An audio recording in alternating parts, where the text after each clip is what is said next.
te fii jàppaleen ne liggéey naa fi def naa fi ay business ci vingtaine ou 25 ans de business fu ma gagné 1000 euros xam leen ne investir naa fa 500 euros xam nga borom làmmiñ yi moom dañu yor seen làmmiñ rek i tartari waaw amul lii Macky lay xaar mu woo ko ñun sama genre gi Macky amul suñu njëg parce que Macky xaalis bu lew man maa ko ëppale waxuma la xaalis bu ñu sàcc Macky ma ko ëpp waaye alal bu lew alal boo xam ne yow yaa ko liggéey investir ko te nga moom ko man maa ko ëppale Macky Sall donc man Macky Sall amul sama njëg loolu pour muy leer la loolu ñi nga xam ne ñoom ñooy tëb di dal di yuuxu moom ñoom lay defal Amérique aussi am na noo xam ne du ko doxee xam nga dama gis noo xam ne Sénégal temps yi moom la ñu jël mu yomb lool ci ñoom nee nañu le frère Ousmane Tounkara a été accusé de vol de voiture dem leen ngeen xool YouTube affaire baa ngi Google ku tàppe gis ko Ousmane Tounkara a été accusé de vol de voiture comme niñ ma accusé woon d'être terroriste ma dem atte ñu taaj ma nga indi say firnde li nga def nga wax li nga deful nga wax nga gañe leen man loolu ñu may tuumaal ak investigation bi fi mu toll muy ñaari at bu ma ci coupable oon lu mu tuuti fukki at lay def prison ni ko nekkuma fii ak yéen di waxtaan c'est pas possible léegi nag dafa am photo bu fama boo xam ne dañ koy jël di ko wone fu ne ci Sénégal boobu la ñu jël mooy seen photo préféré photo boobu dinaa leen wax fu ñu ko jëlee ñu ngi ko jëlee ci sama Instagram man dama am page Instagram 1 million marche di leen invité sax nag sama copain yi ngeen abonné waale ci mi ngi nii page bi mooy page 1 million marche dinaa leen won photo bi nga xam ne ñoom toujours moom saa bu problème amee rek photo boobu la ñu daw dem jëli ma photo wu ak benn ndaanaan bu ñuy ne Funk Master Flex Funk Master Flex mooy DJ bi gën a siiw ci Amérique il y a 330 millions d'habitants aux États-Unis DJ bi fi gënoon siiw mi ngi tudd Funk Master Flex man duma ànd ak n'importe qui duma dugalante ak n'importe qui loolu moom pour muy leer moo tax toujours boo leen ma gisee man dong ngeen di gis kon dong parce que am naa ay xarit waaye sama ay xarit pas xeebel ay borom màkkaama lañu parce que man dama am màkkaama moi je ne suis pas un n'importe qui donc mënuma ànd ak n'importe qui xam nga dërëm ak dërëm a mën a ànd donc dama wàccee sama bopp pour di ànd ak ay doomu aadama pour wàccee sama bopp lool pour ñu nekk benn donc pour nit ñi xam loolu mais damay indi photo bi nga xam ne ñoom moom moo leen intéressé sama photo yi toujours photo bi saa bu ñu ñëwee rek këf ko daw ne voilà Ousmane Tounkara mi ngi nii ba muy sàcc oto Amérique photo bi mi ngi ko jël mi ngi prison photo bi laa leen di indi léegi incha allahu rabbi maa ngi jéggalu nag sama xarit yi sama xarit yi ak am di jàmm yi xam nga mënuloo nekk ci ay situation ak ay nit yu tekkiwul dara te doo expliquer photo bi moo nekk nii xool leen photo bi bu baax photo baa ngi nii maa ngi ànd ak ki tudd Funk Master Flex boo leen xoolee photo bi maa ngi ci bind Funk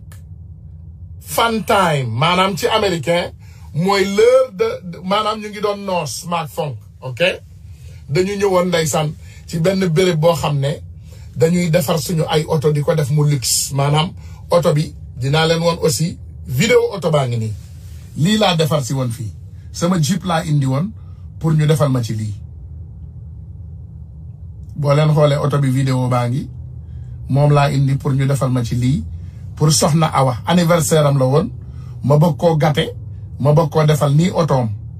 gis ngeen loolu mi ngi noonu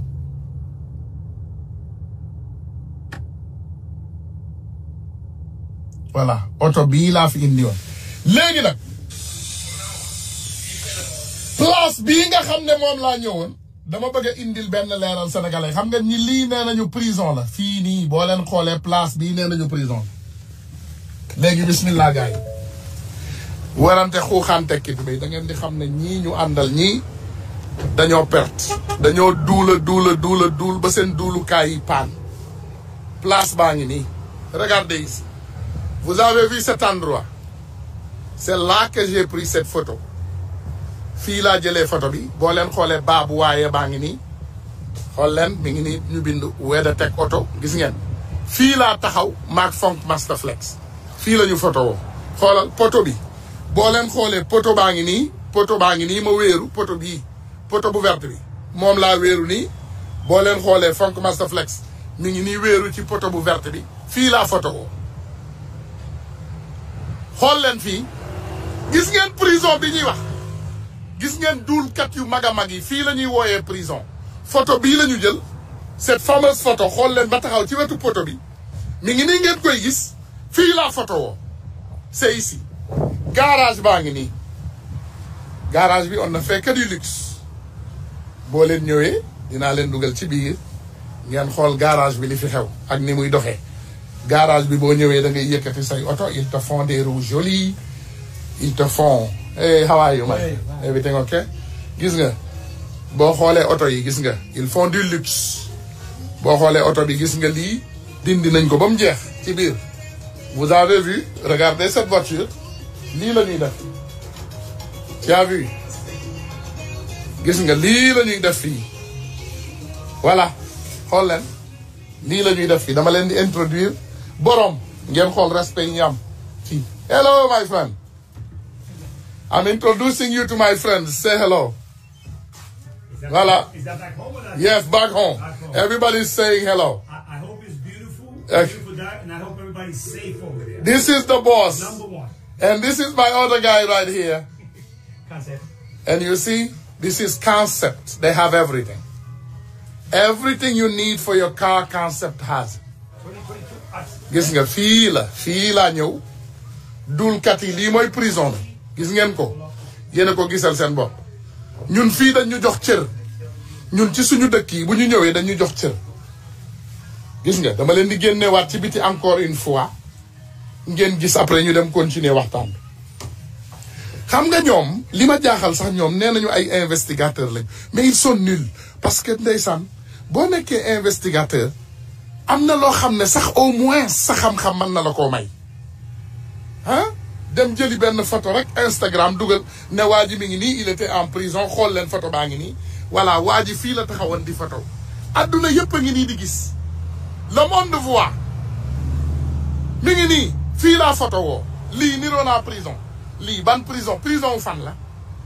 lii ci biir xool leen société rental la société la boo xam ne dañuy louer ay machine xool leen fii ban prison la lii prison wu fan la gis ngeen ko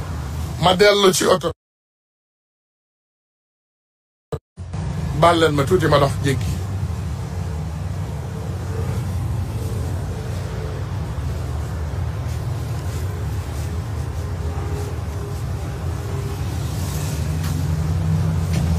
voilà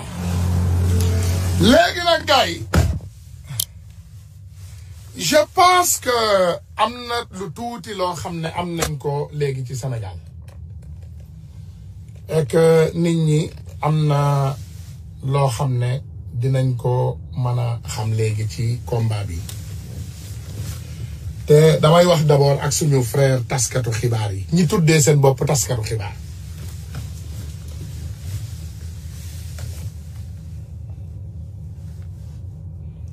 léegi yéen bu fekkee yéen yaakaar ngeen ne àdduna bii ñu toll au 21e siècle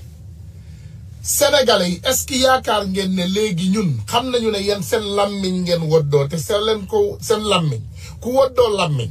boo noppee da ngay rafle parce que yéen seen lammiñ ngeen soxla pour dund il faut ngeen créer du polémique il faut ngeen créer ay caaxaan il faut ngeen wax lu dul dëgg xam nga yow yaa fi génn nga wax lenn loo xam ne àdduna bi yëpp dañ ko ràññee te mu bañ a nekk dëgg da nga génn nga sos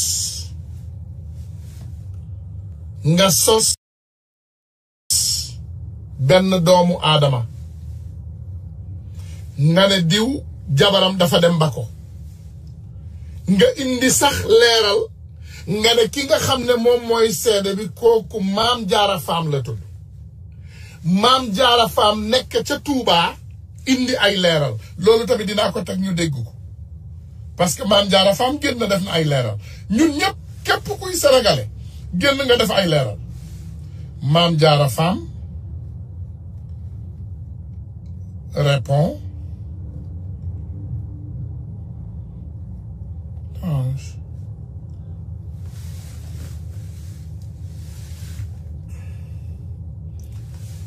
Mame Diarra Fam laa leen bëgg li mu tontu Mame Diarra Fam en colère elle n'est pas en colère mais dama leen di indi Mame Diarra Fam li mu tontu xam nga ñun on a des incompétents à la tête de nos. Voilà. Parce que bokk nga ci ñi nga xam ne c'est des porteuses de voix. lépp looy daal di wax rek sénégalais dañ koy daal di wax jamono ji nag polémique daal di am jublu ci sa njaboot polémique daal di am jublu ci sa doom ki nga xam ne nag amoon nañ ne mooy sa yaay protégé am muy Ousmane Sonko jamono ji nag ñu ngi naan moom ak soxnaam soosu takkalikoo nañu takkalikoo wuñu ba ci sa tur sax ñu ngi ko ciy dégg di lam-laame tunga ne du teew ñi nataal yaay booy lan nga mën a wax ci loolu. waaw ginnaaw bi ma la waxee nii toujours lu may dox ñaare farata lay doon lu ma dox bari ma lu may dox su na de comme damay màggal si dama bëggoon a yem ci màggal gi mais ni nga wax porox ndollu la te dama ciy porox ndollu parce que da ngeen sama tur jógu ci animatrice bu Seneweb Zeynab moom la Tange ni initial MF député mu ne ko xanaa Mame Diarra Fam nga bëgg a wax waaw dëgg la maa yaay Ousmane Sonko loolu Sénégal xam na ko ce n'est plus un secret de polichinelle mais quand même wax jooju jumaa ji rek laa ciy jël témoin ndax nag man lépp lu ñuy séddale yowmal xiyaam bu ko Cheikh Abdoulaye Lahat yoru bëgguma parce que Cheikh Abdoulaye Lahat laa wax xaw ma ci dara loolu yi ngeen di wax noonu nii tasu man day maa ngi ñaan yàlla bépp jeeg buy sëy toog ci sa kër. yaay for nañu ci réew bay dem nañ sax ba ne bi nga xam ne nag moom moo di soxna Ousmane Sonko jooje bi mu fayee di aana yow bokkoon nga ci ñu doon dox pour mu dellu si waat këram. su ma ko gisee yàlla bu ma yegg tuub seen Sénégal xaw ma ci dara mësumaa yëg ni génn na këram mësuma koo fekke mësuma koo dégg yëguma ko xam naa ne daal kër Ousmane Sonko am na capitaine am na général ñaari jeeg la am kuy woosee jeeg capitaine ak général nag xëy na kenn am na ñëpp nga fa. loolu laa jàpp man am na capitaine am général ki ko wax nag ngay dem laaj ko fu mu ko jëlee ndax ki ko wax di Tange Tandian moom sama doom la ndax bokk na ci staffu Pape Diouf nekk sama doom Tange di def people journaliste people day def ay investigation joxe résultat képp koo xamante ne gëm nga la mu wax yow dalay engagé képp koo xam ni gëmoo la mu wax yow it lay engagé waaye man Bally mii ñu tudde ma yaay Serigne Touba du ma wax ci lu ma xamul du ma dox ci lu ma xamul du ma naafeq du ma gor benn tànk juddu bu rëy laa am ci réew mii damel di sama maam lu ma wax dama koy xam boo wàqee fekk fa dàtt ba sama wax jali muus la dama ni masumaa yéeg jabari Ousmane 1 million marche fa Sénégal sama Instagram 1 million marche Ousmane fa Sénégal du affinité familiale kenn ku nekk da nga téye sa famille ci sa côté damay doxal sama diggante ak moom politiquement ak bëgg gu mu bëgg ak yëg dafa sentir xam nga Ousmane Sonko boo xoolee xam ne apparence bi rek war na leen mënuma koo jur mais daf ma sentir ko ñu àndu gor xamante assemblée nationale mu bëgg ma di def di ma wax ma koy jox sama xalaat te xam na ni nag libéral bi ma nekk gëm Abdoulaye Wade yaakaar ni 2024 bii di ñëw Karim moo naan teggit sees bi toog ci Ousmane Sonko xam nañ du ma ci arrière un iota bu élection yi doon suba laa wax ci tàkkusaan. waaw boobu d'accord ma ko sama xarit. voilà boobu d'accord ma ak sama sœur Mame Diarra Fam moom laa bëgg nag ci sama biir xol ndax nit ku baax la te day wax dëgg xam nga dëgg lu jafe la ci doomu aadama Tange il faut loolu nga comprendre ko. ñu bari dañ ma ne booy wax lii bul tudd turam man mënu xaw ma loolu man xaw ma gaar wàlle man bu may wax ak góor jikko bi ñu Amérique jox they say look a man in the eyes and tell him what you need to tell him maanaam xoolal góor ci biir fàtte naa jéggal leen ma moom suq la kon moom mën nañ koo gaar wàlle moom du góor parce que góor yàlla dëgg dégg naa de nit a ma yónnee vidéo bi dégg naa mu bamte mu yëngal nee na voilà damay ñëw sax Amérique maa ngi ci yoon di ñëw te ngaa def ndànk am a powerful man Tange sama loxo dafa jot sama diggu ginnaaw laajal ñi ma xam ñu expliqué man du ma def du ma waxantu du ma tooñ du ma dugg ci lu ma xamul mais dañ lay wax dara pour nga comprendre ko yow yaa indi say fen nga teg ko ñu teggi say fen yow sa fen yooyu bi mu la arrangé wul nga génn li la dese mooy nga wut benn Amina Poté xaw ma Amina Poté ndaw si nu mu tudd waaye ndaw see kanamam gu tas googu ko doon interviewé ah yow rek yaa mën a indi ku mel noonu taaj caméra jàkkaarloo ak ndaw soosu. Les gens étaient plus intéressés du mensonge que tu sortais de ta bouche que ce que tu disais. Yow man parfois moi je me demande si au Sénégal xam ngeen le mot mythomanie. Mythomanie tubaab daf ko créer xam nga pour lan pour fenkat yooyu nga xam ne dañoo chroniquer maanaam dañoo fen ba chroniquer ñu créer leen le mot mythomanie ñooñu kenn neewatu leen ay menteur parce que menteur mooy nit ku fen mais un mythomane c'est quelqu'un qui ment ba moom day gëm fen bi mu fen yow naka ngay mën a toogee kilifa nga ne yow journaliste d'investigation people seen temps dafa xaw a yàgg nag mon frère seen temps dafa yàgg ma sœur excuse-moi Tange ma sœur ah seen temps dafa xaw a yàgg loolu la yow ndeysaan da nga comprendre ne dafa am lu tudd social media guddi yi ñu toll muy réseaux sociaux te réseaux sociaux li ci grave mooy teew la maanaam lépp loo ciy wax man naa wax dara léegi muy ay fen nit tollu Chine jël photo bi ne waa ji day kàcc dugal ko ci Facebook am donc da ngay kàcc doo wax katu dëgg te ñun nag Tange différent de toi yenn saa yi dañuy bañ a puukare damay bañ a rocc fii ay affaire sénégalais yi xam waaye ñun am nañu njëgu dem lijjanti information yow amuloo njëg boobu parce que amuloo xaalis tu n'as pas d'argent yow mënuloo lijjanti information mënuloo fay kenn mënuloo dugalante kenn tàppale rek nga mën a def wala fen mënuloo dugalante kenn parce que Amérique bii ngay jooy ne maa ngi ci yoon buñ la jëndalul paasu Amérique mënoo ñëw Amérique yow xamante na on se connaît yow buñ la jëndalul paas buñ la daggalul billet jëndal la fii moom nag xam nga ab bari na ay boyfriend fii moom bari na ay tubaab yu góor yoo xam ne ñoom sa genre gee leen intéressé ñiy joxe ginnaaw donc loolu moom amul problème donc suñ la jëndalul billet fii mënoo fee ñëw loolu pour mu leer kantaa nag di génn di saaga yow loolu la intéressé man loolu intéressé wu ma parce que xam naa ne c'est l'arme des faibles comme da nga dem amatuloo arme indi nga ay fen yow yaa fi indi sa ay fen jabaru diw dem na jabaru diw demul ñun ñu indi preuve wan la ne jabaru diw demul fen da ngay kàcc léegi nga ñëw di saaga moo la dese boo saagawul looy def yow da ngaa ñàkk pexe tu es foutu mais xamal ne fii doo ko fi siiwee fii doo fi naanee ñeex fii muus du fi naan ñeex parce que seen tappale yooyu ngeen daan def avant pour di jàllale ay fausse information ay polémique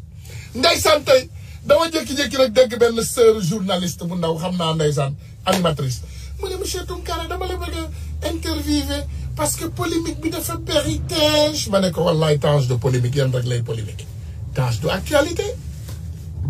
ma sœur yéen est-ce que xam ngeen Tange lu mu def diggante Wally Seck ak Pape Diouf ba ñooñu duñu laale est-ce que xam ngeen lu mu def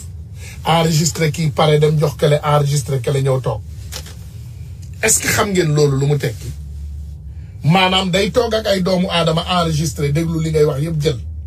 bu pare dem tegal ko bale doomu aadama tamit ne ko diw de yow la wax ci yow kooku tamit wax mu enregistré kooku tamit yóbbu ci kale loolu yëpp pour siiw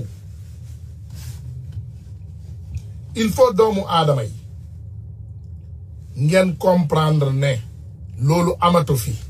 loolu ngeen di yaakaar amatu fi ay doomu aadama saaga intimideetu leen ndax boo saagaa yow ñi lay déglu yow la ñuy gën a xeeb ka man ndax yow yaay saaga kuy jël say saaga di ko saaga yow boo paree yow la ñuy gën a xeeb ma pare gën a dee nag ñu ne Coura Macky la ñuy jël comme témoin Coura Macky moo ne waa ji guinéen la vous n'êtes même pas informé de vos histoires il faut ngeen informé wu ci histoire Tounkara c'est une race boo xam ne Mali la originaire te yéen comprendre leen ne l'empire du Mali Sénégal Guinée Gambie dëkk yooyu yëpp ci la bokk Tounkara originaire u Mali la xam nga man loo ma mën a wax mu xaw a saf tuuti ne leen ma Gambien nga parce que en fait mon papa est Gambien man sama papa Gambien la donc boo ma ne woon Gambien sax mu am sens waaye Guinée ñaata yoon laa leen di woon passeport sénégalais man awma sax nationalité beneen réew déjà foofu tamit duulati nga duul nga ba duulal ma lu ma amul nga ne ma dama am citizen u Amérique man musuma tudd ci nit ci àdduna bi ne dama am nationalité américaine dama am statut bu légal comme tey nga am green card loo xam ne yow lay neex nga dem uti citizen nga jël ko mais da ngay wax ba li ngay wax yow ci sa bopp sax mënuloo koo soutenir maanaam yaa ngi wax et on ne comprend même plus ce que tu dis ndax ñàkk teggin ban journaliste nga gis ci àddina buy taal buy woo beneen nee na animatrice beneen dof kooku di ko laaj ay question yu ñàkk xorom yoo xam ne ñoom ñaar kenn du leen comprendre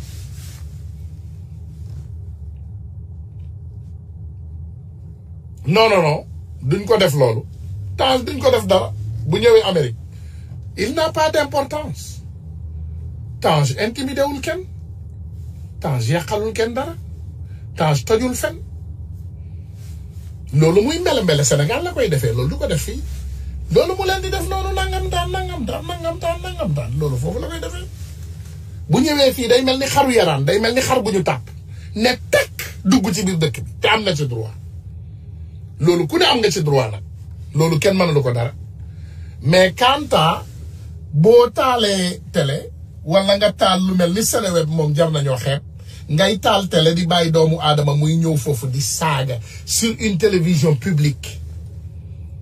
loolu télévision bi nga gàcceel ak ki la doon animé ak dof bu mel ni yow parce que boo xoolaatee sa bopp bu baax nga xalaataat amul benn journaliste yow journaliste nga tuddee sa bopp sax doo journaliste amul benn journaliste sax buy saaga waxatuma la ak journaliste gis nga même waa ji tekkiwul dara jooju Dame Dieng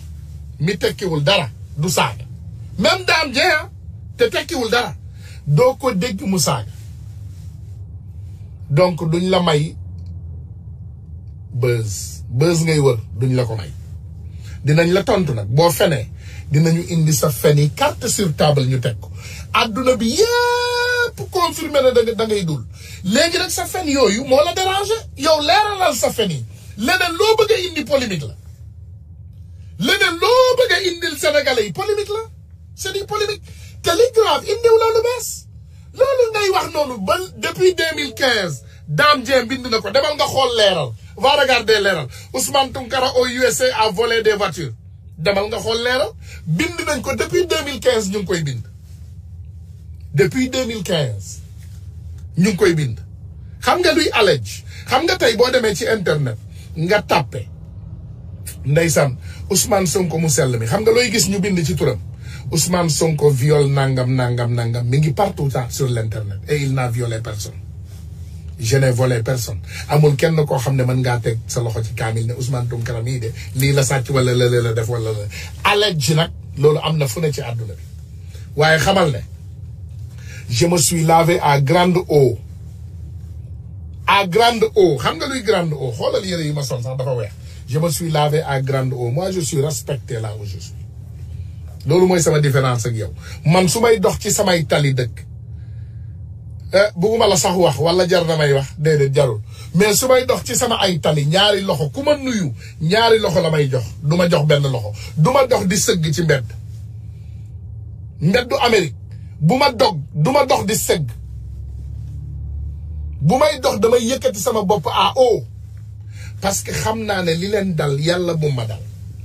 kenn du jënd sama ngor du ma jaay sama ngor du ma polémique du ma fen lépp lu may wax damay wax mu leer nañ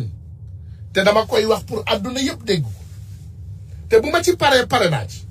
te li ma dul def nag mooy yendu di wax ci yow léegi gars yi dañuy continuer li nga xam ne moom mooy nécessité bi ci Sénégal dañu gis polémique u passeport diplomatique mu doon lu garaaw ci suñu dëkk am na ci sax ndeysaan boo leen gisee fan yi benn soxna soo xam ne benn ministre ancien ministre moo ko joxoon passeport diplomatique bi ko ancien ministre bi joxee passeport diplomatique bi mbir mi ne comme tulleeg màlle waa ji daw commencé chantage ndaw si pour mu delloo ko passeport diplomatique bi ndaw si bañ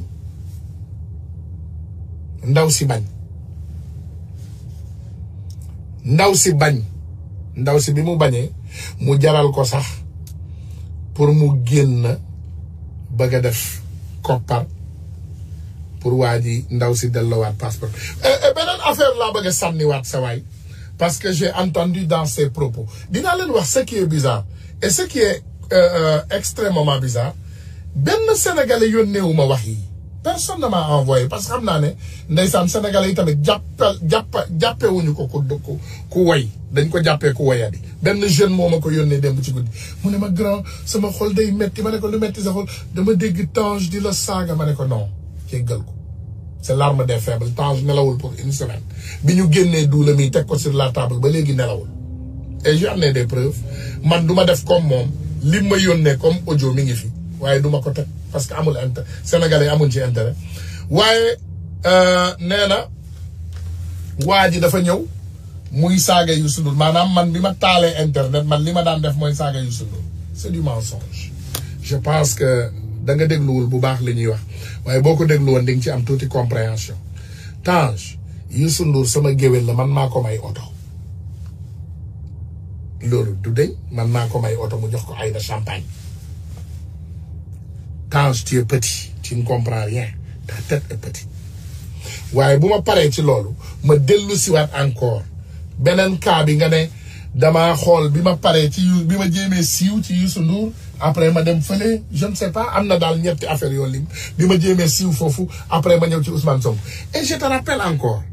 nga laaj ko waa Pastef ñi ma xam ñu wax la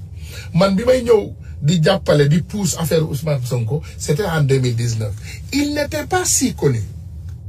man xawma ko woon je ne le connaissais pas on me l'a présenté j'ai écouté son discours li américain di wax I fall in love dama déglu discours Ousmane Sonko affaire bi yegg ma foo xam ne bi ma juddoo ba léegi mosuma faa yegg et te ñun li ñuy def xam nga nu mu tudd c'est le don de soi pour la patrie da ngay delluwaat tuuti ci ginnaaw nga xool ñun lan la ñu travailler ci Sénégal te travailler lu ñu ko Ousmane Sonko nag Sénégal lañ ko defal c'est le don de soi pour la patrie man dama am respect wu Ousmane Sonko il a mon respect moi voilà Ousmane Sonko dama am respect parce que man ñi ma xam nañu ne nitu principe la Ousmane Sonko ñun ñooy def ci moom ñun ñooy def xaalis ci Ousmane Sonko on prend notre argent et on le met sur Ousmane Sonko ñun xaaruñu ci Ousmane Sonko mu def alalan ci ñun parce que nit ku jub la nit ku sell la nit ku bëgg Sénégal sama sœur Tigresse maa ngi lay ziyaare bu baax a baax jàmbaar xale yu jigéen yu bëgg Sénégal yi ñu ngi fi ñoom ñu bari nag ak xale yu góor yi ak ñoo bëgg Sénégal ñii yëpp ay xale lañu te dañoo bëgg Sénégal te yàlla rek tax kenn ci ñii nag Ousmane Sonko joxu ko dërëm loolu nga comprendre il faut mettre dans ta petite bouchon de tête que ñun Ousmane Sonko ñun ñoo koy def li mu doon moom xaarul pour ñu def ko ko Ousmane Sonko n'attend rien de nous man bis bi may rencontré Ousmane Sonko en 2019 dans son bureau il n'a pas demandé mon aide daf ma ne Ousmane turandoo la ma wax mu ne ma man benn oto laa yor benn kër te dinaa affirmer beneen bi ma wax mu ne ma benn mbir rek laa am ñaar muy ay soxna ñaari soxna laa am waaye leneen lu dul loolu aw ma mu ne te man Sénégal laa gëm te bu fekkee ne yàlla dina ma jox Sénégal te fekk baaxuma ci Sénégal yàlla bu ma ko jox ndax man li ma bëgg mooy yàlla dimbali ma pour ma dimbali Sénégal pour ma jàppale pour ma yor Sénégal jàppale Sénégal mais bu dee man baaxuma ci Sénégal yàlla bu ma ko yàlla jox mu ne te man xaaruma dara ci nguur man li ma indi mooy changer la manière de faire la politique man projet laa yor bu Sénégalais yi adopté projet bi rek alhamdulilahi rabbil alamin man nguur yëngaluma turandoo nguur foog ma fekk la may bàyyi billahi wallahi lii la ma xale bi wax 1 an laa ko magee mais gis nga bi ma waxee loolu ba léegi sëñ bi je suis tombé amoureux de cet homme I fell in love in my heart for that guy he's a great guy waa ji he's a man te nit la koo xam ne nit ku dëggu la te seen tappale yi dara du tax ba ñu dellu ginnaaw gis nga seen attaques yi dafa minoritaire yéen li ngeen comprendre yow li nga comprendre am na ñu la jàngalul ndax boo intelligent woon ñi la xam dinañ la ne yaa ngi dugg ci loo xam ne xamuloo ko yaa ngi dugg ci gilaawaali ce gars il est constant maanaam kii du sonn dafa constant dinañ la doon wax loolu waaye am na ñoo xam ne jàngaluñ la dara moi je défends Sonko et son projet kenn du ko laal bu dee yaakaar ngeen ne lii déstabiliser nañu wala lii sonal nañu peine perdue waxi dof bi ko wax moo ko moom jëlal say wax ak say saaga nga jël dugal sa poche nga dem tëddi nelaw man yooyu dérangé wu ma ça me dérange ça me fait ni chaud ni froid yow yaa jël say saaga nga koy saaga donc ce qui loolu mooy wane ne yow mag bu ñàkk teggin nga amuloo classe amuloo teggin parce que man bi may wax ak yow li ma wax mënoo koo dindi suqu nga dindi ko koo Tange koo biiral Tange xale yi jigéen yi ragalu ñoo nelaw sawet yow doo bandi yow xale yu góor yi ñoo la ragal mais xale yu jigéen yi ragaluñu la Tange doo bandi ñun ay góor yàlla lañu 6 bant laa yor macha allah j'ai ma femme pour 20 ans amul dara looy wax sénégalais yi pour ñu mën koo xam ci man sama cas c'est ouvert man nëbbuma dara ci Sénégal lu ma sénégalais yi laaj ma tontu leen nopp dëgg nopp du romb dëgg xam nga li gën a grave ci say fen mooy man sénégalais yi dañ ma xam léegi say moromu journaliste sénégalais xam nañ ma say morom yow am nga ay moromu Sénégal yow doo journaliste yow dul journaliste yow da nga dul sax communicateur bu am classe déedéet yow saagakat nga on n'a qu'à te mettre dans les insulteurs publics sa ndaw soosu nag sa ndaw soosu doon la interviewé di la tàllal micro moom dinaa ñëw ci moom ci kanam yeggaguma ci moom may wax mu ne dégg naa sax gelam bi nee na daa xasaw Tange ñun suñu dëkk yi kenn xasawatul parce que xam nga dafa am lu tudd déodorant booy sangu ba set nga jël déodorant bu baax di ko def di laal tuuti parfum doo xasaw amatul ci àdduna bi US dam xasaw amatul ñun suñu dëkk yi amul xasaw je ne sais pas fan la xasaw am man de xasaw bu ma ko jegee Tange du ma partager sax kopp ak nit ñun xasaw amul fi ñu ne xasaw toi tu es bête tu n'es même pas intelligent yenn saa da ngay fen ba sa fen yi yow du la déranger waa ji day toog ci otom rek di live mais oto dañ koy maye xam nga fu ñuy maye oto bi xam nga ñaata laa ko jëndee xobbet $64,000 xobbet bu fekkee da ngaa bëgg a xam loolu demal nga calculer ko en CFA te benn bii rek laa jënde loolu bul compter yeneen ñeenti ak juróom yi gaare oto kenn du ko maye bu fekkee ci biir oto laay live loolu yow liveal ci biir oto boo amee oto boo live ci live oto yi sax dafa xaw a bari léegi te léegi temps yi li may gis ci live oto dafa bari Tange ñun am nañu njëgu information yenn saa yi du ma bëgg a puukare nag du ma bëgg a wane sama bopp parce que yenn saa yi loolu tamit baaxul yàlla dafa bëgg ko modeste mais sénégalais dafa mel ni yenn saa yi il faut nga wan leen sa bopp Tange j'ai fait 31 ans aux États-Unis 1000 bu ma liggéey investir naa 500 man naa frankulaay sama dundu bakkan di tux cigare man boyaar laay tux te boyaar yi may tux benn bu ne 50 € lay jar dis-toi que 100 € lay tux par jour ci boyaar sama briquet big sax am naa ko gis nga briquet yu luxe yi sax dama koy am gis nga reewande sénégalais il faut yenn saa yi ngeen xam seen bopp il faut nga xam sa bopp man duma yow doo man ñun duñu benn Las Vegas boobu ñu daje ak suñu xarit bu baax boobu suñu rakk yi sax am na lu mu leen seedeloon loolu wax ko sénégalais yi wax ko sénégalais yi li moo géey waxoon sénégalais àdduna bi yépp waxaat ko répété ko moo géey sama xarit la mi ngi dégg te xam naa ne dina ñëwaat wax la ko benn sénégalais moo dem ci anniversaire am jox ko muy man kenn joxuma man mii Ousmane Tounkara man maa nekk le seul sénégalais dans les États-Unis ba Amérique daj boo ko laajee sama rakk bi moo géey mu ne la Ousmane Tounkara joxuma ko saala yaay ndeer man kenn du ma jox man doomu gor laa du ma def nii laay def Tange laaj ma sénégalais yi ñu wax la biñ ma jàppee dégg nga seede yi man waxuma ko sénégalais yee ko wax nga defee ne dama nekkoon ci prison bi di wax ak ñoom mais Tange moi j'ai pas honte de me prononcer quand je suis en prison du man ci biir kaso bi laa nekkoon di wax ak sénégalais donc man awma boobu problème j'ai pas ce problème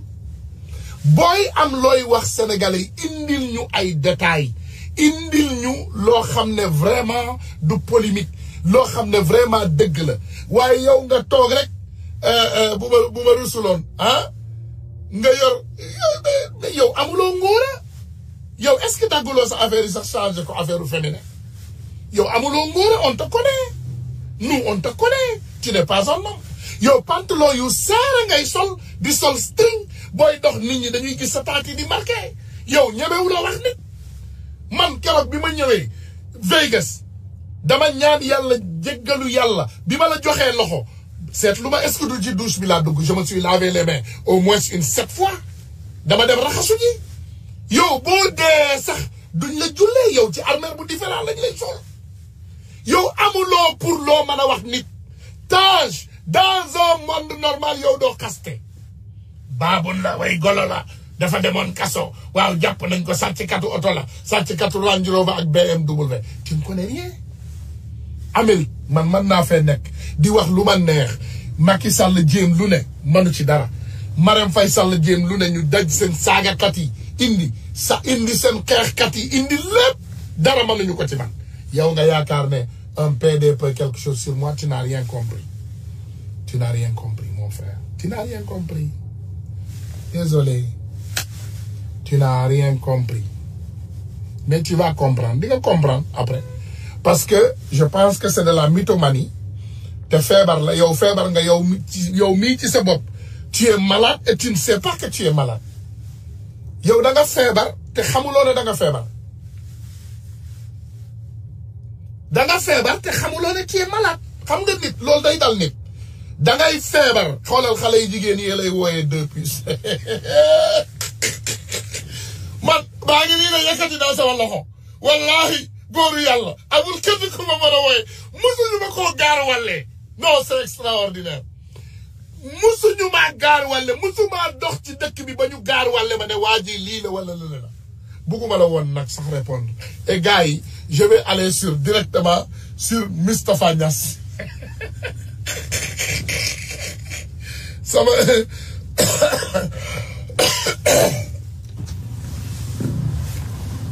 gars yi jéggal leen baal leen ma alors gaa yaa ngi bind 2 plus bu leen bind 2 plus soxna Mati non xasuma ko soxna Mati ko xasuma ko xam nga yenn saa yi booy wax nit boppam day mel ni xaste xam ngeen nit ba new ma ko mbaam xuux ba léegi wooyewu ma ko mbaam te duma ko wooyee mbaam wallaay duma ko wax mbaam te duma ko saaga am naa gën a insulté te duma ko wooyee mbaam waaye li mu doon moom dinañ ko wax na lu dul dëgg indi nañu dëgg bi yëpp prouvé nañ ko adduna bi yëpp indi dëgg prouvé maa njëkk xam Ousmane Sonko soxnaam maa njëkk def lii Ousmane Sonko lii la Ousmane Sonko lële la on t'a pas demandé quand est-ce que tu as connu la femme de Ousmane Sonko parce que nous on s'en fout de toi ñun Ousmane Sonko moo ñu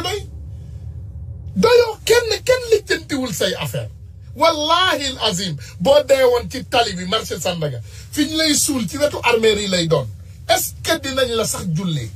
laajal sa bopp boobu question parce que bu dee 2 plus nga waruñu la jullee yow waruñu laa jullee wala 4 plus am na ko ne 4 plus kii kay 4 il ne vaut rien xam nga yow waroon nañ laa avertir ki nga doon wax waroon na laa avertir parce que ñun ay amortisseur lañu ñun dañ lay amortir dañ lay indiwaat delloowaat la ci saxe duñ la saaga nag duma la saaga duma la wax dara loo xam ne dafa jaggi dayoo li ma lay wax dëgg rek lay wax loo xam ne la mënoo koo dindi waaye bu dee yow ci ay saaga nga ko lal demal nga continuer saaga sa bis a ngi ñëw demal nga continuer mag bu réew moom ne bisam soriwul parce que saaga nit saaga dafa yomb saaga ku ko manul ki dàq saaga ci àdduna bi on la connaît mënoo saaga tu ne connais rien yow xamoo dara tu es un vaurien gars yi dama bëgg ngeen déglu lii c'est ce qui est parce que il est très mal placé parce que moom ba muy nekk ministre des affaires étrangères bu Abdou Diouf en 1995 86 bi ñuy jël Hong Kong di ko rattaché à la Chine la mafia chinoise mooy band yi gën a bon ci Hong Kong dañuy dem proposer leen pour ñu ñëw fii Sénégal te pour nga ñëw Sénégal parce que bëgguñu woon xam nañu Chine bu jógee Hong Kong mooy seen jëfu band yooyu ñu doon def ñu si kaso gën a ñu def donc il leur fallait sortir ku ci nekk ci ñoom $20,000 nga doon fay à l'époque pour ñu jox la passeport diplomatique. On avait créé un fonds au ministère des Affaires étrangères yónni beneen diplomate bu installé à Hong Kong le fonds là s'appelait le FONES xam nga FODES boobu lan moo tax nit ñi xam ko de 95 à 2002 xam nga ndax lan nit ñi xam ko police française moo tombé sur deux chinoises doom ak ndey yu ñu rey à Paris d'investigation en investigation agence immobilière bi noonu luwee kër yëkkati copie passeport diplomatique ne leen ñun ne lii lañu amoon passeport diplomatique Sénégal nañu jox boobu la police française def commission rogatoire ñëw fii Moussa Niasse ñu entendre ko dikk 2003 Fodé Seck ñu entendre ko dikk et ainsi que tous les prenants dans cette affaire là moo tax ma ne il est mal placé pour en parler te du ci wax. waaw non du ci wax. des observations. dama leen di wax ne nous on est dans une catastrophe dañoo nekk ci ab réew moo xam ne ay bandi ñoo ñu jiite te bandi yooyu ki ko jiite muy président assemblée nationale muy Moustapha Niasse. Je pense que vous avez bien écouté que ce cas des députés du doon loo xam ne day yomb waxtaanee assemblée nationale parce que bu fekkee da nga nekk ci assemblée nationale boo xam ne ki ko jiite moom ci boppam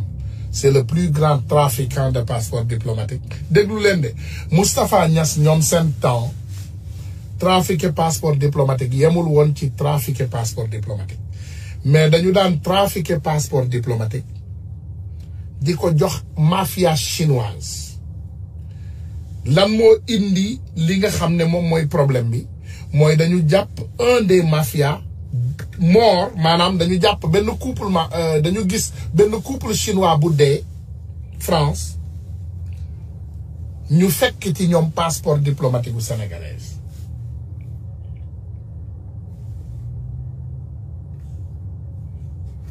loolu est-ce que xoolaat ngeen le danger qui est dans ça maanaam le président de l'Assemblée nationale du Sénégal Moustapha Niasse il était déjà attrapé la main dans le sac dans cette fraude de passeport diplomatique kooku moo war a leeral kooku moo war a indi kii nga xam ne mooy Boubacar Biya ak beneen bandi bi sant Sall seen pancarte yaa ngi fi xaaral ma indil leen pancarte yu rafet laa leen defaral na xaaral ma indil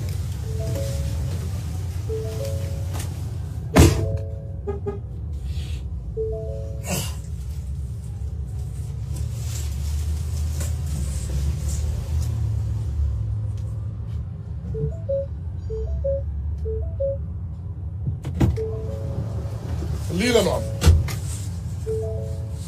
xaaral ma xool ko ndax buñ ko tegee ci biti lay gën a leer wala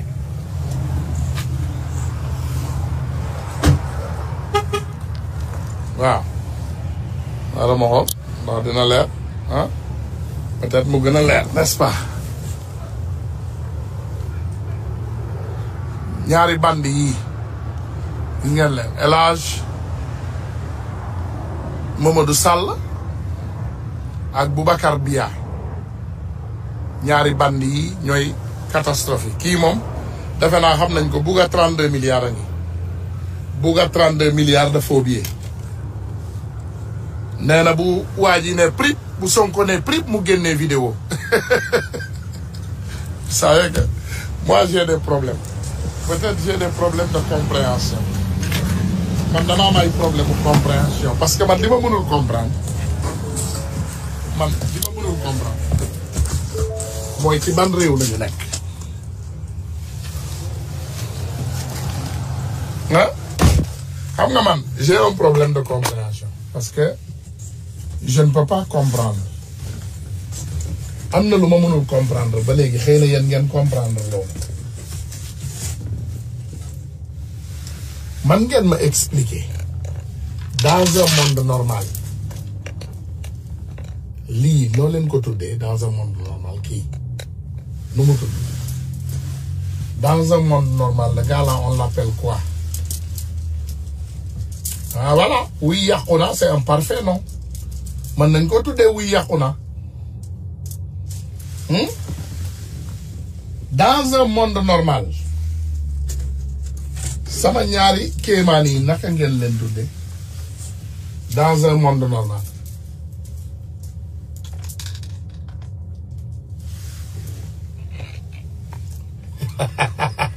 non Rokhaya bu Abdou Mbow bi pareegul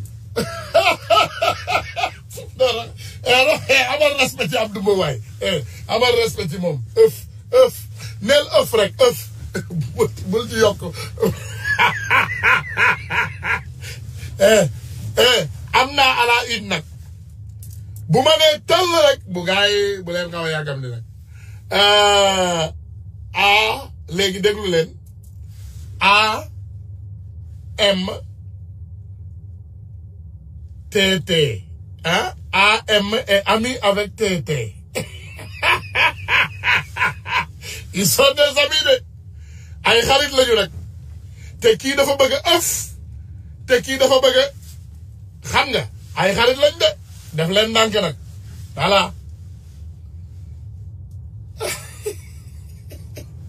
waaw mais kii nee na kan Jara Salif Diouf nee na ak a ñàkk jom ci paa mais Jara Salif Diouf est-ce que xam nga luy jom nga xam nga luy jom voilà bu jom mooy li ngay utiliser pour dem liggéey mën a yor sa bopp maa yor sama bopp jom rek laa am ak fulla ak fayda donc bu fekkee yow xamuloo luy jom génnal fii ci benn toute façon il faut doomu aadama yi xam ne dañu nekk ci benn nguuta te nguuta googu moo waral coow li ngeen gis nii yëpp polémique bi ngeen di gis nii ça suffit gars yi polémique bi dafa doy mënu leen polémiquer ba duñu wax ci li nga xam ne moom mooy ces délinquants diplomatiques te mënu leen wax ci polémique ba duñu génn xeex ak yéen mënul nekk c'est pas possible parce que polémique bi yëpp polémique bi ngeen di indi nii yëpp diw lii laak saaga baak wëlbate ko baak indi benn mais quand même boo leen indee benn fen na loolu leer balaa ngeen di indi fen bu bees yëpp indi nga benn fen teg sur la table balaa boobu di leer ngeen indi wat ay fen yu bees loolu yëpp pour polémiquer déedéet duñ ko nangu on ne l'acceptera pas loo leen fen nag dinañ ko indi teg ko sur la table jéggal ma Jara Saliou jéggal ma maa ngi jéggalu Jara maa ngi jéggalu voilà doomu aadama matul mooy li ma leen di expliquer rek ma ne li nga xam ne dañ leen koy expliquer te du dañ te bëgg leen ñu wax ko le plus grand délinquant du Sénégal muy Macky Sall ñu jël suñu ay milliards jox ko ñu jël suñu armée jox ko ñu jël suñu police jox ko mu dellu tourner contre ñun wor ñu kooku moo jara saaga sénégalais bu am looy saaga man nga koo saaga parce que suñu lépp lañ ko jox suñu lépp lañu jël ñu jox ko un bandit de grand chemin man wutuma nguuru Sénégal man dans un monde normal amuleen sax pour chercher sama background parce que amul dara lu may wut ci Sénégal parce que député Sénégal li muy am li may am a ko ëpp ministre Sénégal li muy fayee la may fayee koo ko ëpp donc amul dara loo xam ne soxla naa ko Sénégal soxlawuma ko li may defal Sénégal dama koy def te yàlla rek tax non damay def te yàlla kese tax mënuñu nangu ngeen yaakaar ne dinañu toog ci république bàyyi ay nit di saaga ay nit di sàcc ay nit di fen ay nit di tappale dem naa ba dégg ay nit di wax ñu ne damay xaar pour Macky Sall wooma vous êtes malade ah moi je connais le numéro de Macky man bu ma bëggoon jot Macky jot ko man Macky su ma bëggee jot du ma jot parce que Macky li mu soxla pour def ko ci doomu aadama pour nga jaay sa ngor maa ko ëppale Macky il va m'acheter avec quoi lan la ma Macky wax lu ma mën a dégg man xarul loolu rek la ma mën a wax Macky xarul rek la ma mën a wax ne ma Tunkara xarul mais mënuma wax leneen ngeen yaakaar ne lii ngeen di jël lii nii ngeen di doxalee moo mën a doxal réew lii man de yóbbu kër kanam waxatuma la ak réew vous êtes malhonnête et vous êtes malhonnête au Sénégalais dañu ne bëggatuñu diversion bëggatuñu hors sujet bëggatuñu polémique li ñu bëgg mooy dëgg ñu indi dëgg tegal ko Sénégalais yi wax leen dëgg wax leen ñu passeport diplomatique yi fu mu toll loolu la ñu bëgg a xam ngeen wax ñu banditisme d'état bi sans précédent bi nga xam ne moo xew ci Sénégal ngeen wax ñu kañ la fiy jeex ngeen wax ñu kañ ngeen di bàyyi Kilifeu ak Simon parce que dinaa la wax ne gatsa bi dañ koy yokk dinaa yokk volume bi dinaa yokk volume bi gis nga volume bi dinaa ko yokk je vais augmenter le volume dinaa yokk volume bi de parce que gatsa bi dama yor ay mbir yu garaaw yoo xam ne dinaa ko commencer génne boo leen bàyyiwul booy yi ñu dem ñibbi seen kër dinaa génne loo xam ne bis bu génnee ci Sénégal yora problème te boo leen ma xoolee léegi ndeysaan dama gën a yiw parce que dama jëm mag dama gën a yiw je suis devenu un peu plus sage donc du ma bëgg di génnee ay mbir ci lu gaaw damay avertir nag damay dànkaafu xam nga yaakaar ngeen ne polémique moo am Sénégal fi mu toll nii fan yii yaakaar ngeen ne ay scandale génn na dara génnul dara génnagul je vais sortir des scandales tellement dina ma jox leen rek wala bu ma def lii xam naa ne sama assistante yaa ngi may gis sama non pas samay assistante samay partenaire ak samay conseil xam naa yéen a ngi may gis bi ma jëlee mbir mi rek yéen a ngi may gis y a des comptes bancaires y a de grands montants de virements la ilaha illallah aux îles Caïmans il y a des ministres sénégalais impliqués des ministres le nom des sociétés les photocopies des passeports les photocopies des cartes d'identité il y a ici là il y a problème ici si ça là ça sort ils vont prendre bâton pour aller chercher Macky je vous garantis lii bis bu génnee lii bis bu génnee lépp du génn nag gatsa y a les documents ici et il y a d'autres documents là lii moom dafa am ay documents ba amaale ay DVD ci biir xala nit moo ma ko yónnee ndànk mu ne ma mënumaa wane nag adresse am ëppatalaw ay gis nga boo leen bàyyiwul booy yi ñu génn fan yi dinaa yëngal aras Sénégal dinaa yëngal Sénégal astafurlah pas aras kàcc mooy yëngal aras dinaa yëngal Sénégal parce que lii may waaj a génne bis bu génne y aura problème te c'est des informations qui sont très très dangereuses dans notre société man demoon naa ba gëm ne ñii bëgguñu sax Sénégal dañ leen war a jàpp tout de suite et leur pendre tout de suite waruñu leen sax jaarale justice parce que masiba naaru laay yi nga xam ne moo nekk ci document yi man bu ma ko liiree je dors pas bi ma ubbee document yi ma xool ko j'ai pas dormi lenn rek laa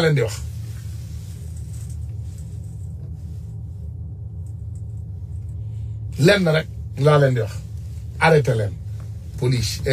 les députés bandits là ils n'ont qu'à aller en prison il faut ngeen comprendre ne dootuñ leen mayati dara nee nañ leen gatsa il faut ngeen comprendre gatsa rek gatsa seeni ay fen léegi duñu bàyyi mu béjjaaw déedéet fen du béjjaaw moom gaa mais seeni ay fen léegi duñu bàyyi sax mu congelé boo leen ko fenee léegi ci tàng bi lañ koy génnee duñu bàyyi sax mu sedd parce que mënu leen yor ab réew nekk yor ko ci banditisme ak délinquant ak fanatisme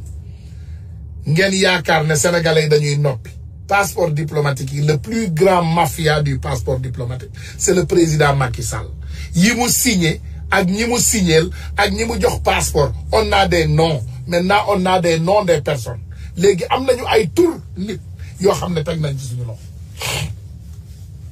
xam nga fan yii yéen a ngi dégg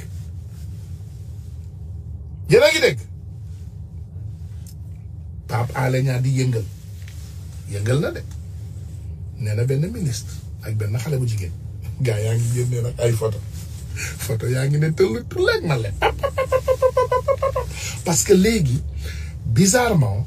lii xew ci Sénégal mooy xaaratuñu suba on n'attend plus demain xaaratuñu suba léegi c'est œil pour œil gatsa boo leen indee benn masiba ñu indil leen fukki masiba tegal leen sur la toile loo leen ci bañul nag bañuñu ko comme li may wax ñii nga xam ne moom taskatu xibaar yi lañu yéen moom bu yeboo rek ngeen gore ngeen xam ne polémique yii ngeen di indi ci biir Sénégal mu ànd ak tappale dootuñ ko nangu on l'acceptera pas bëgguñu ay fen et le président Sonko doit recevoir son passeport dans les plus rapides délais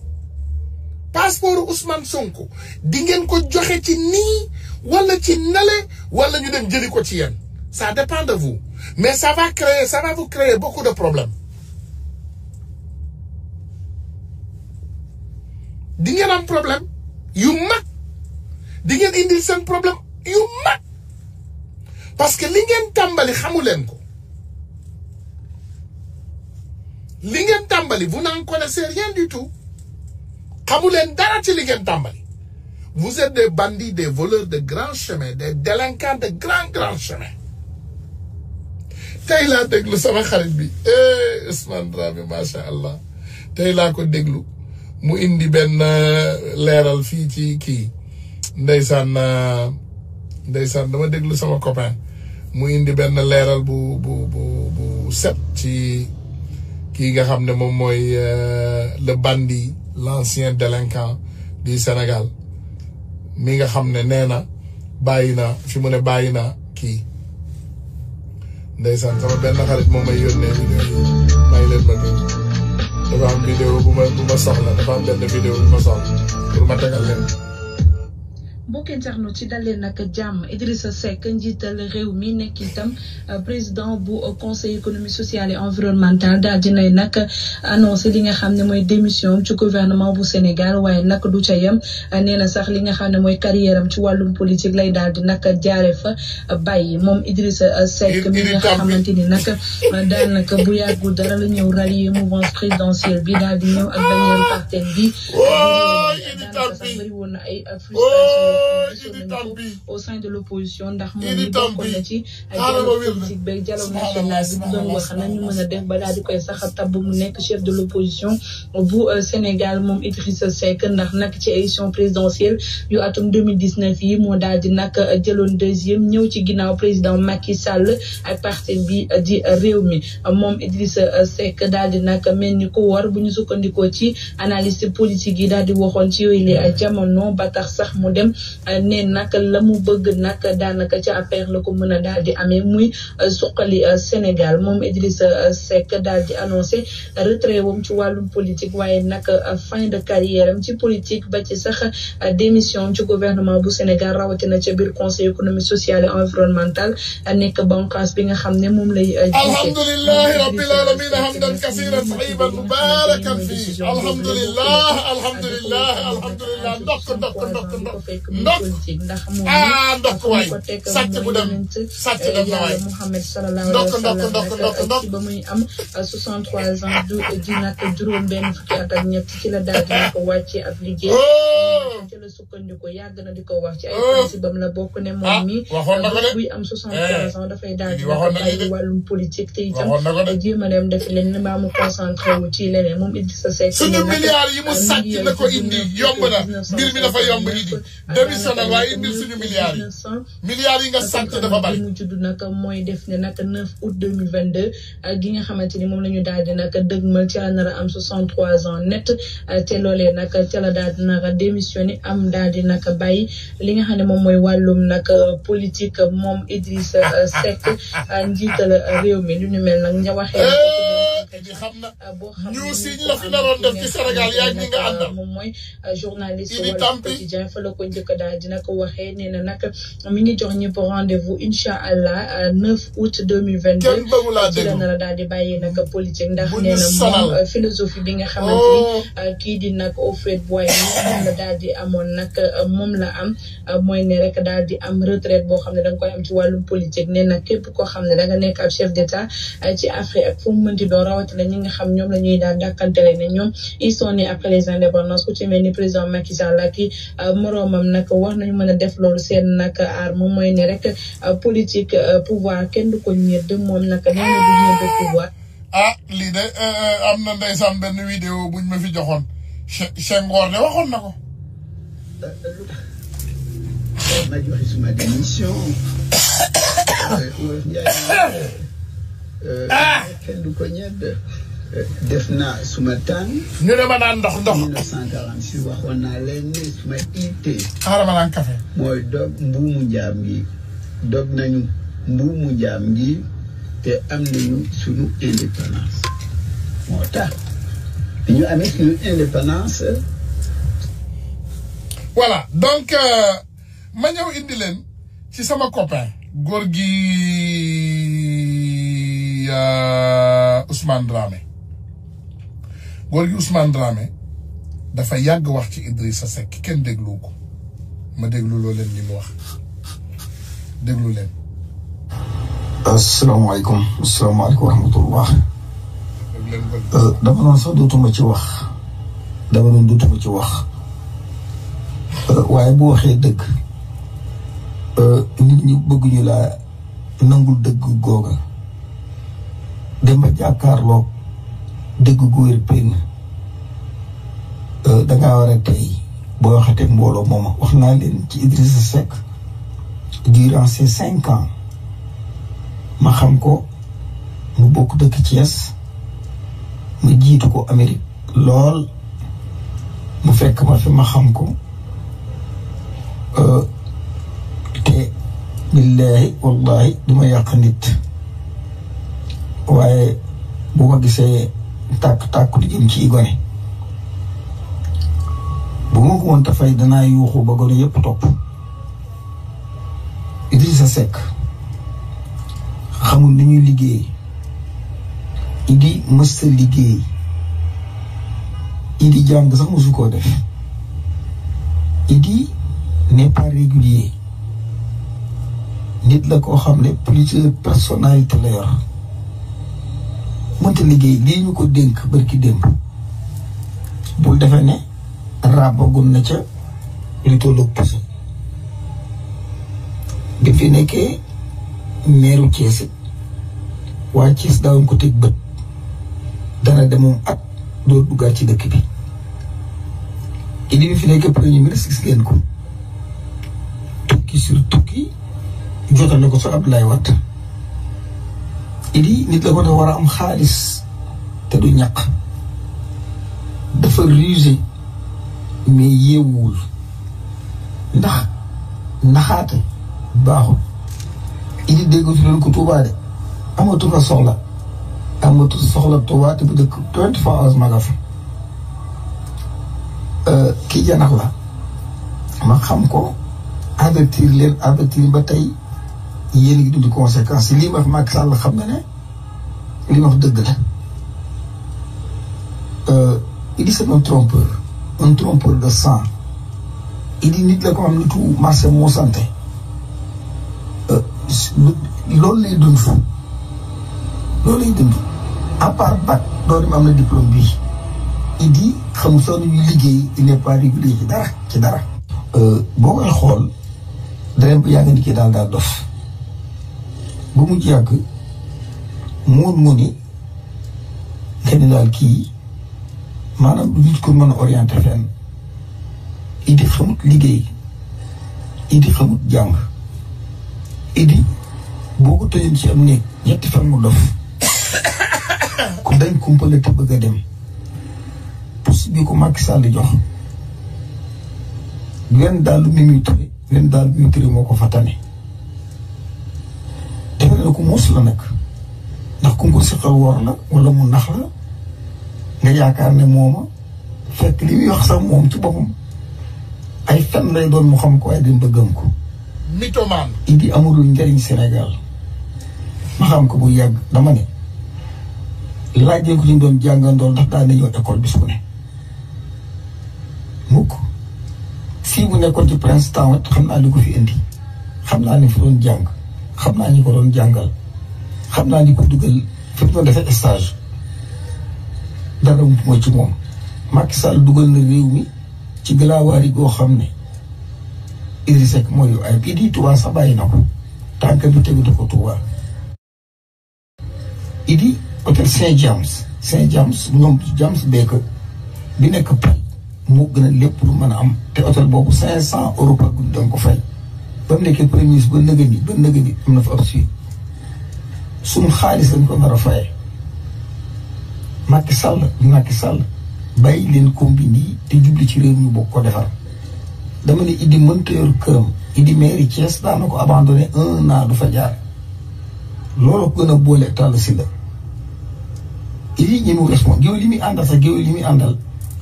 di jox ñaari dërëm Idi du joxe dama Idi bu ngeen bokki ci néeg fanaan dafa ne yaa ko wutal ndox ma ngi sël moom bu yeewoo amul njariñ amul réew mi njariñ kenn bokk jóg askan jóg leen ci Sénégal naxe yi metti na yàgg di jóg leen ci réew mi man la Ousmane Dramé bu la réveil des consciences. alhamdulillahi rabbil alamin gars yi dama bëgg ngeen xam ne on va mener un nouveau combat au Sénégal te combat boobu ci laay woo patriotes yi yëpp ci laay woo sama rakk yi ci laay woo sama mag yi ci laay woo patriotes yi te patriotes yi ñu ngi ciy woote patriotes yi ñu ngi koy woote ñun suñu combat benn la guddi yi ñu toll on va récupérer le passeport du président Ousmane Sonko. Quand on est face aux délinquants il faut que ñu jóg ñu won leen ne moomuñu réew mi seen baay moomul réew mi il faut sénégalais yi ñu jóg ñu xar suñu tànk tubéy on va faire la guerre on va commencer ñu dañuy commencer yëngal il faut Macky Sall la xam ne Sénégal mën na koo yëngal nag wala mu seddal ko mais on va récupérer le passeport du président Ousmane Sonko dafa doy parce que fii ñu nekk ay bandi lañ ko seqal ay délinquants de grand chemin nit ñi gëmuñu yàlla gëmuñu Sénégal xam nañu ko ñun on connaît ci ay deal la ñuy dox deal suba deal guddi deal ngoon deal bëccëg deal nañoo deal ba amatuñu lu ñu deal il faut sénégalais yi ñu xam ne bu ñu toogee di seetaan ce bandit de grand chemin projet bi nga xam ne moom la patriote yi dëgmal da koy nasaxal Macky Sall bëggul Sénégal te lépp lu bëgg Sénégal il va te barrer la route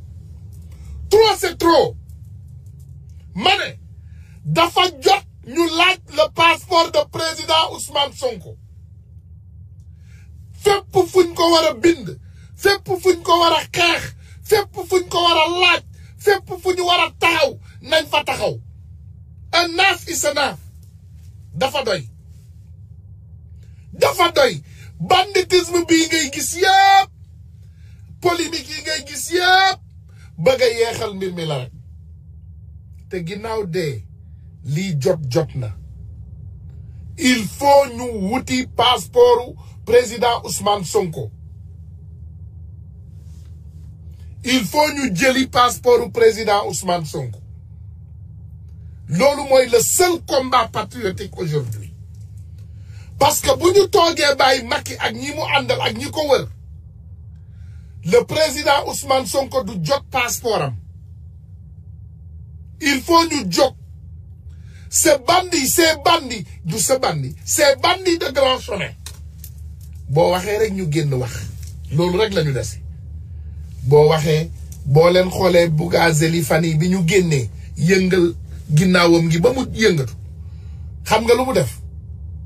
dafa génn mu ne sénégalais yi voilà man dama yor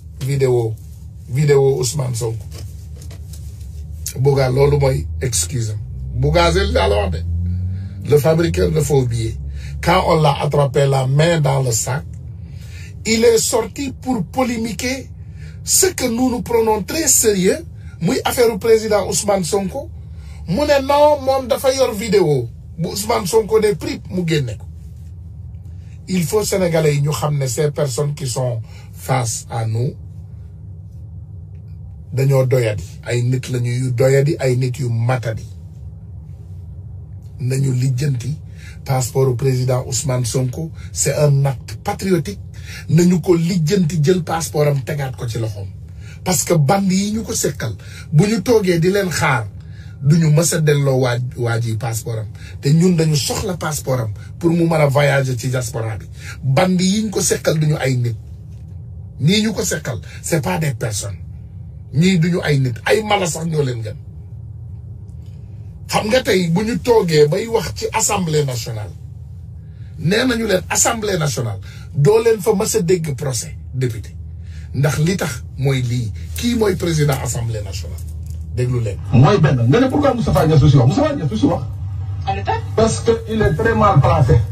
parce que moom ba muy nekk ministre des affaires étrangères bu Abdou Diouf en 1995 96 bi ñuy jël Hong Kong di ko rattaché à la Chine.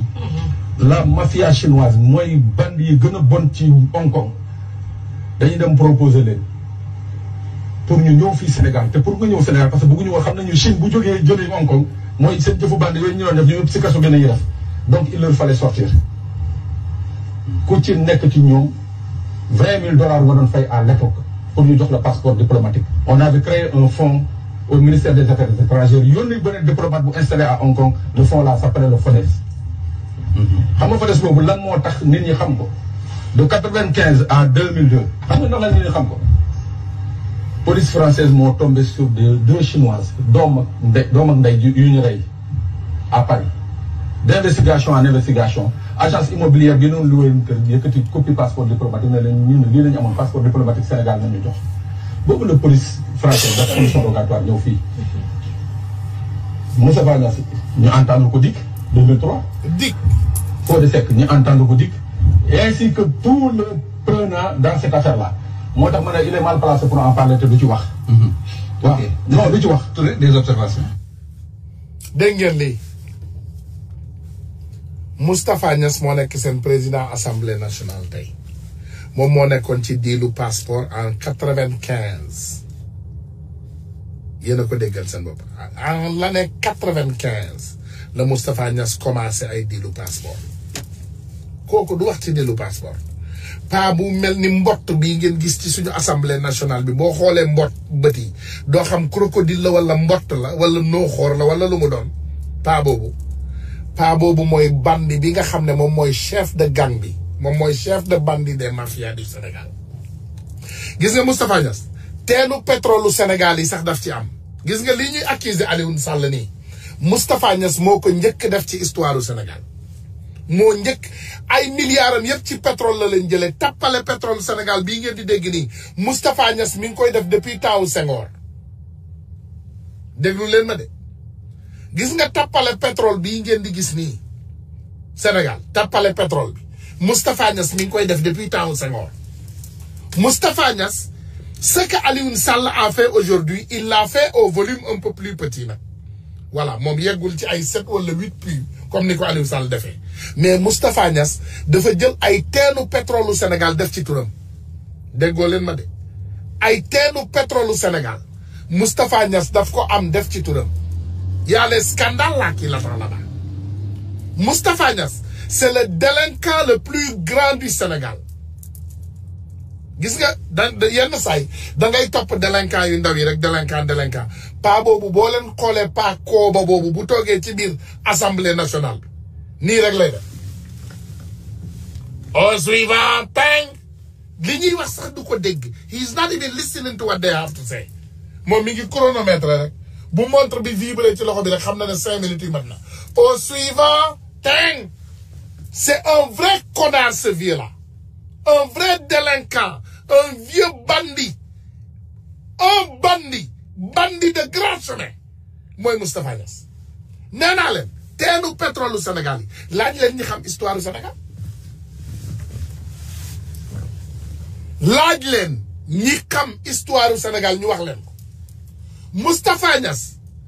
banditisme bii nga gis nii Alioune Sall def ko Moustapha Niasse est le premier Sénégalais à le faire moo tax dafa jàppale Macky ak Alioune Sall ak Aly Ngouille Ndiaye bi ñuy def lii moom daf leen lalal terrain bi mas nga leen déggati ñuy wax ci waxu pétrole comme mbonaat bu am ñaar téeméeri at te muy dëgg c'est un grand bandit de grand chemin pas boobu il est très dangereux il est très dangereux pour notre économie il est très dangereux pour notre santé il est très dangereux il est très très dangereux pas boobu coronavirus bi wàcc ci àdduna bi pas boobu ko gën a grave li muy rey ci askan moo ëpp corona li muy rey Moustapha Niasse li muy rey ko moo gën a grave corona Moustapha Niasse ku ko jege ti doit mettre sa masque nga pomper sa entourage nga désinfecter lépp parce qu'il est dangereux il est très dangereux on le connaît beaucoup on le connaît doomam yàpp ñu ngi bitim réew li mu am ci alal boo ko jëloon di ko taal fii ak téeméeri at du jeex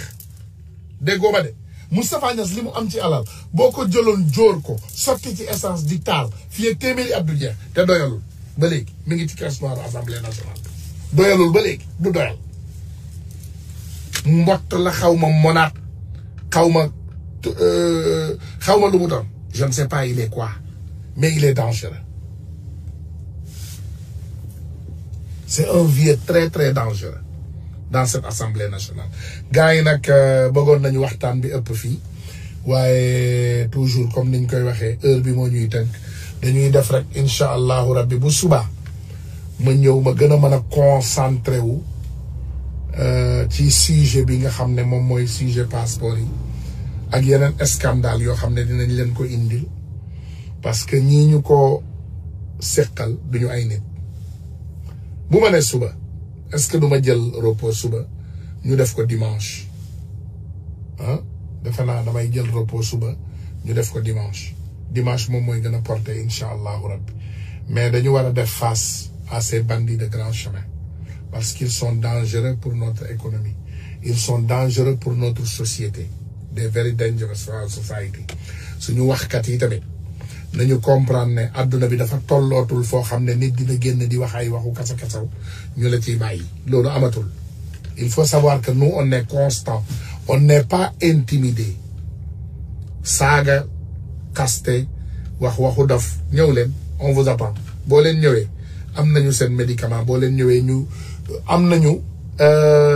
vaccin bi boo leen ñëwee dañuy jël seen piqûre bi defaral leen ko vaccin cuuj leen ko on vous attend du ñu xaar dara nag dara du ñu delloo ginnaaw ñu ngi leen di xaar incha allahu rabbi gars yi maa ngi leen di ziyaare bu baax di leen ñaanal jàmm di ko ñaanal mboolem jullit yàlla na yàlla nangul leen seeni ay ñaan yàlla na ñu yàlla aar te suturaal ñu yàlla musal ñu ci seytaane ak balaa ak naafeq ak nooxóor ak dëmm yàlla nañu yàlla musal ci sàcc yi nekk aussi ci Sénégal yàlla nañu yàlla musal ci ñoom yàlla nañu yàlla musal ci nit ku bon ak làmmiñ bu bon yàlla musal ñu ci dajjal ak seytaane ak iblis yàlla musal ñu ci borom 2 puces 4 puces 3 puces 2 puces et demi yàlla nañ ci yàlla musal yàlla nañu yàlla musal ci góor gu xeesal ci ab réew voilà nit ñi dañuy dox ci ay tappale te ñun tappale taxuñoo jóg ñun li ñu tax a jóg Sénégal la Sénégal rek moo ñu intéressé comme ni ma leen ko waxee photo boobu nag ngeen gis ñu koy circuler c'est des mythomanes photo boobu fii ma ko jëlee mi ngi nii soriwu fii maa ngi nii wanaat leen ko encore cadeau pour une fois bu oto bi bougé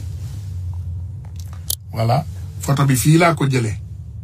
boo leen xoolee fii boo leen xoolee poto bii taxaw poto bii ngeen di gis